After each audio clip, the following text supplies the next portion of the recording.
So this is Shantae, Half-Genie Hero, and I love this game. Um, it is such a great platforming game, um, and it is this is the second Shantae game I played. I played the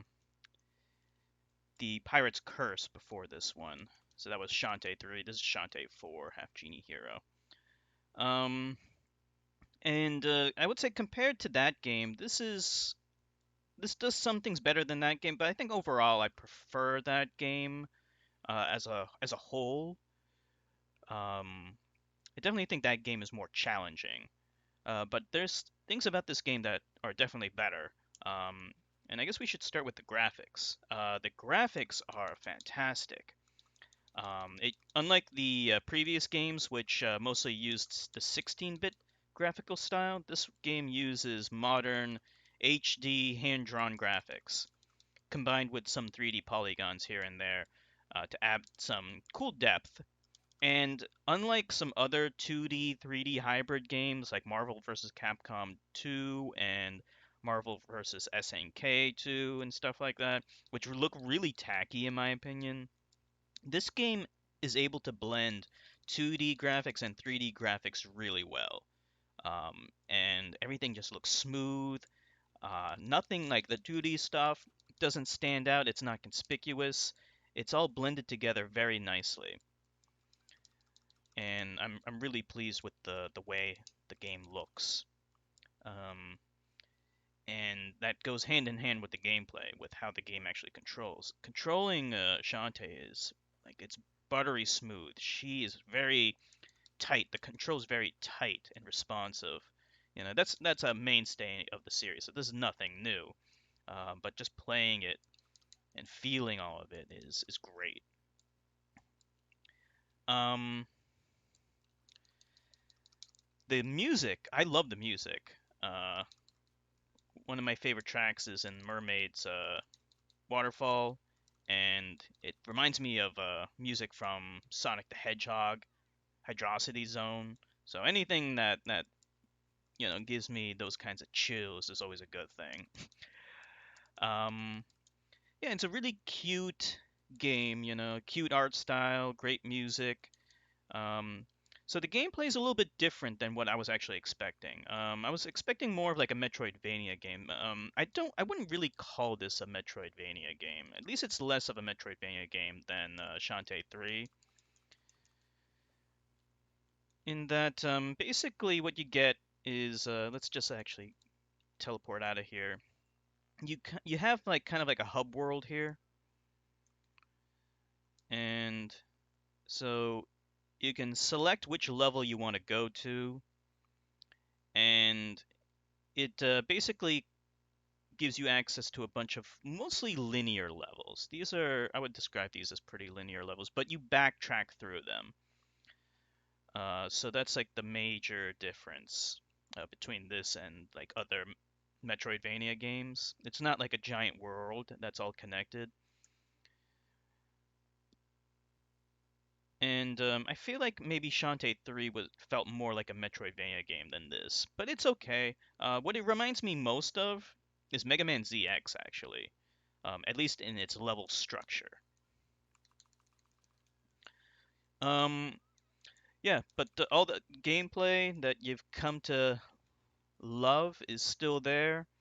You have the attack, which is great. It's a great attack. It's basically just like a melee attack, except you're using your hair, and you can upgrade it, and that has that positive feedback that you love in a Metroidvania game where you're slowly improving your character and making him or her stronger.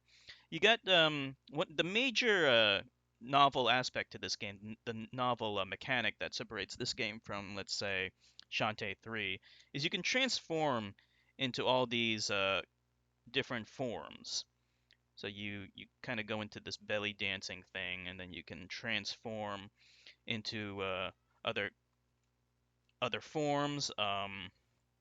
And some are better than others. So my favorite is probably the monkey, and this is like one of the most useful in the game because she can jump higher and she can climb onto walls And they also gain new abilities too, which really improves like, the exploration aspect to the game because then you're going to want to explore more of the game in order to unlock these new abilities, and some of them are totally optional.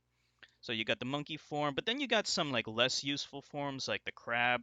This one's the mermaid. The mermaid's pretty cool. She looks pretty cool, but then you got like stuff like the crab, which is really like kind of lame. You see, like all you do is like you kind of slowly float down.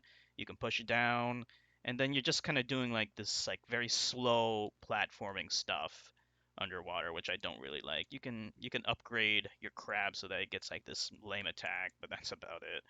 I'm not a big fan of it.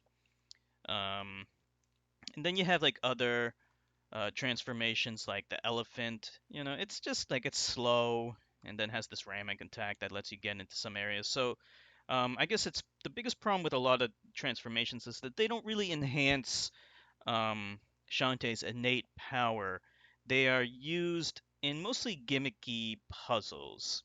Um, that sounds kind of like a really scathing criticism, and I don't want it to make it sound like it's really that bad. It's not really that bad, um, because not all of them are useless. I would say like the bat is, kind of gimmicky. It's only used for very specific places, like when you need to fly into a narrow corridor, but you can't fly all around. But then for every gimmicky transformation you have a couple that are very useful, like for example the harpy, which is very, very useful. It helps a lot in the near end game to explore and to look for all the secrets that you missed. Helps out a lot. Like I said, the monkey before, the mermaid is definitely better than the crab, um, but still kind of falls prey to that gimmicky stuff that I mentioned before. The mouse is kind of lame.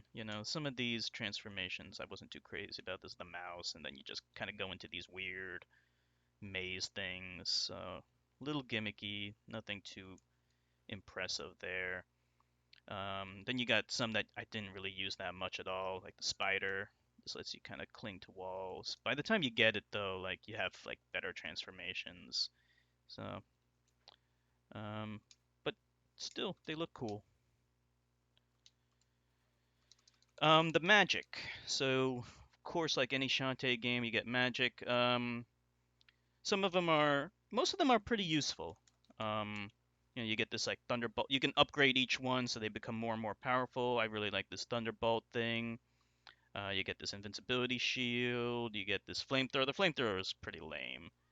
And then you get these scimitar shields. So most of them are pretty useful. I used most of them except for the flamethrower. The flamethrower is pretty much useless.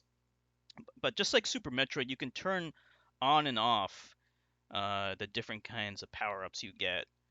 So, if you prefer, for example, the triple fireball instead of the flamethrower, you can do that, and it's actually a bit more useful. So you get stuff like that. Um, yeah, in terms of the game as a whole, the only major complaint I have is like near the end, it kind of becomes a little tedious to collect all the stuff. Um, some of the stuff can be a little tiresome to locate, like all the pieces that you need for the final boss, but they are, from what I understand, optional. You don't actually have to collect all these like things that they're asking you to collect for the final boss. It just kind of helps out with the final boss, I guess. Um, Other than that, this is a fantastic game. It's wonderful. Um, well worth the wait that people had to wait for when they were waiting for this game after Shantae 3. This game was actually kickstarted, and I don't think anyone was displeased with the way this game turned out because it is a wonderful, fantastic game. Not quite a Metroidvania game in my opinion, but an amazing platforming game with a lot of exploration and a lot of charm, a lot of style, great graphics, great music. Love the music and fantastic gameplay. I highly recommend it. And I can't wait for Shantae 5. And that's all I gotta say.